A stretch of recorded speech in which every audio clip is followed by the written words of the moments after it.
వేరుకుళ్ళుకి మనము విల్ట్కి కానీ రాకుండా ఉండడం కోసం ముందు జాగ్రత్త చర్యగా మనం మొదటిది కోకోలి వేసి pH లెవెల్ని మనం న్యూట్రలైజ్ చేసుకోవాలి. తర్వాత ఈ ట్రైకోడెర్మా విరిడి సూడోమోనాస్ని వృద్ధి చేసుకొని వేరు దగ్గర పోయండి. మళ్ళీ వారం తర్వాత సూడోమోనాస్ లేదా బ్యాసిలస్ సబ్స్టిలిస్ వీటిని కేజీ నుంచి 2 కేజీలు తీసుకొని ఒక 2 కేజీల బెల్లంలో మళ్ళీ వృద్ధి చేసుకొని 48 గంటల పాటు దాన్ని స్ప్రే చేయండి మొక్కలు బాగా తడిచే వరకు. మనం కోకోలితో పాటు ఒక 25 కేజీల మెగ్నీషియం సల్ఫేట్ కూడా కలపండి.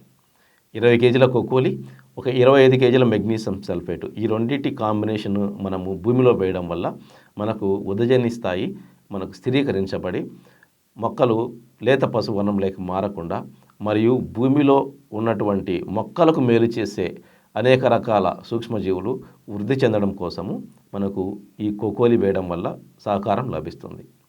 మన నేల యొక్క ఉదజని స్థాయి స్థిరీకరింపబడుతుంది.